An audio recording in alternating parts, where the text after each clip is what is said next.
Hey guys, I didn't get access to the early access version of the DLC and had to wait and buy it full price for $10.99 here. And today, once again, we're back in Hearts of Iron 4 and we're going to be checking out the brand new DLC. So leave a like for more Hearts of Iron 4 and let's get straight into it, shall we? And of course you're probably asking, is this DLC worth it? I didn't get early access to the game productions, and I don't want to be too savage about it, but not worth £10. So anyway, this DLC focuses on the Commonwealth countries, and instead of doing what mods have been doing forever and giving you the content for free, instead you get to pay for it. And isn't it just more fun that you have to pay for it? But anyway, welcome to the British Raj, or as I like to call it, the soon-to-be not British. Why yes, because this DLC adds loads of new fun stuff like autonomy, where we can break away from our overlord, or you know, die in a fucking famine. As you can see, the DLC has added a brand new focus tree for India. You see, we could even bend over backwards for the British. Or we could go down to this route and fucking nuke them. Unfortunately, all we can do right now is either build a big fucking railway, or you know, lessons from the Great War. You know that war where Belgium invaded Persia? One weird thing I've noticed is that we don't have tanks researched, but we do have a tank division. Not sure how that really works, honestly. Oh, the Germans are on the move already. They've remilitarized the Rhineland. Good for you, Charlie Chaplin. Oh, and even good old Franco's here to greet us to the DLC. Once again, slaughtering the Republicans. Maybe they'll have a chance this time. Also, Stanley Baldwin. Good DLC. You know, I've seen a lot of pictures of the Indian railways, and they're not too good, so I've decided that I will put a bit of effort into making them a bit better. Scratch that, never mind, I'm going to build a big army.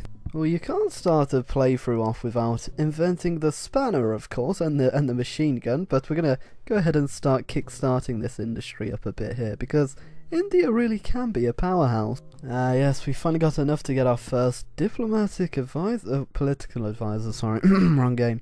But we could get a fascist demagogue, I mean, who would want that, or a communist revolutionary. Oh, Gandhi's here. Fucking Gandhi. Oh, sorry, wrong button. One positive change is that we can now request some good old Lend-Lease. Unfortunately, pretty sure this is a paid feature. Correct me if I'm wrong, but fuck you, Paradox.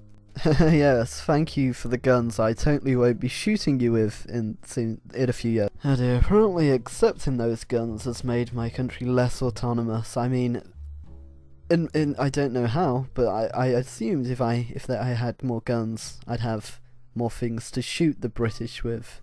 Huh. What? How did this happen? Fascists? I've only got 3 generals, so which one of you is the fascist so I know who to pat on the... shoot. Whilst the Russians might have invented the spanner, the good old Indians invented the power tool. Of course, we're also working towards making a big fucking gun to also shoot British people with. Yes, we finally are starting to get positive infantry equipment from stealing all those British guns to developing our own. And look at all this good material we have to work with. India really is a fun country to play as. What? Purges? What? I can't believe this. Communists killing people. No. Yes, here we have the superior Japanese military invading China. Let's see if they've changed anything to the AI so they don't lose a million times. Oh no, not communism. How do we count with fascists? I mean, if the game's telling me to oh, that's quite a lot of fascism. Oh. Ah yes, finally, partial mobilization. The superior Indian industry is starting to get kick-started. Just look at that production. Oh, what's that? A rebellion? A revolution is spawning? Where? In India? Oh, these fascists, they always take over my fucking country. Someone needs to point out what I'm doing wrong. Ah yes, the hankering for revolution. Either we could go all in, or we could be a fucking pussy and, you know, be all democratic. So, no. What? I can't agree to this. These fascists are out of control. Jesus. Oh, revolution? Nothing. Don't worry, Britain. Nothing's happening. The Swaraj is... The Swaraj... As you can see, we're actually exporting to our overlords and getting some autonomy from it. Enjoy the chicken tikka masala, Britain.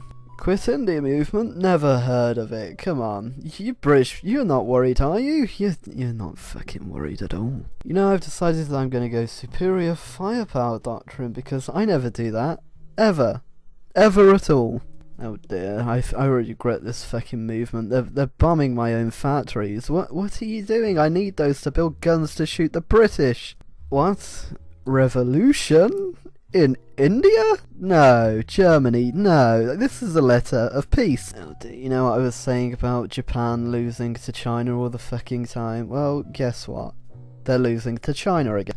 But I did just notice that Japan has lost half their fucking military. Nice one, Japan. But in fact, no. This isn't right. Hirohito, did you fucking eat them? Because you've got 2 chins there. Don't mind me, just completely manipulating the game as usual. Fuck's sake, Merkel strikes again. What is it with Germany in these fucking games? Whoa, but what's that? I spoke too soon. Japan's making a comeback. Go on, Hirohito, go on, you fat fucking son of a bitch. Maybe you did eat him, because Japan's just shit out another 50 troops. Oh, what's that? Game-breaking bugs alert? Why yes, I took the Indian National Army focus, which put me in a civil war with India, and I sent my other army over to Egypt. Therefore, India is ripe for the picking as they have no fucking army and I have the only army here. And boom, easiest civil war ever. And now we're free from the smelly Brits and it feels great. And hey, even the Gorkhas are here. Yeah, you know, like the Gurkhas, but Gorky. And the Indian tank divisions are starting to be built. Everything's going great. Oh, would you look at that? Germany's gone to war with Poland. And good old France, and that means Britain are also at war with Germany, which is a perfect time for us to strike. Surprise invasion of Iran! Oh, nobody saw this coming, and it's not my only way to fucking move.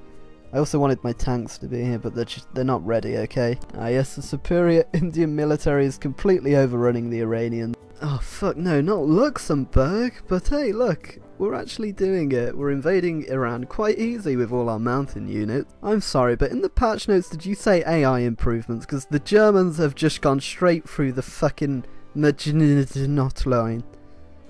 No?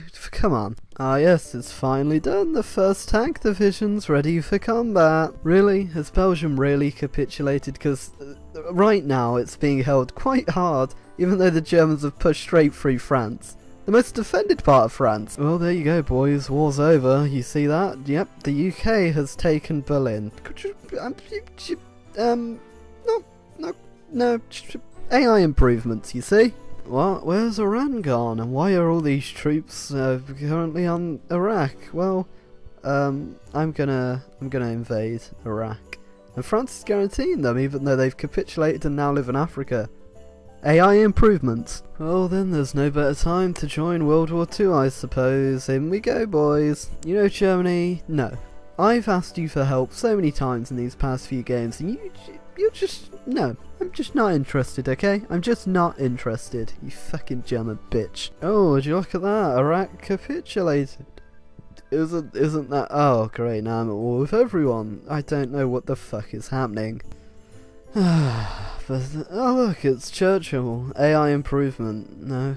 Really? You're gonna play me like this? Bringing Belgium into the war? You're rubbing salt into the fucking wounds here, Britain. Well, if that wasn't the easiest takeover of the Suez that I've ever seen. I mean, a few Australians are currently invading Iran. It was one single tank division, I believe. Yes, that's happening. I'm currently invading French Indochina as well. Quite easy to do, mostly because of the AI improvement. Oh no, it's almost like I need to get that land down there. I'm really sorry, little Australian tank, but you almost capitulated me. Well done. Oh look, another invasion. What's that? Another invasion of yep. Well, isn't this the most fun war ever? Just pushing through Africa because I have no boats to get anywhere. Fun. What's that? I've built some destroyers and can now navally invade all this land that's just been sitting here. Brilliant. Okay, I think me shit-talking Hirohito at the start of the game he's finally fixed up because he's invaded fucking Australia. I've never seen this happen. Well done, you fat cunt. Oh, AI improvements strike again because Germany's gonna get absolutely fucking wrecked by everyone. Brilliant.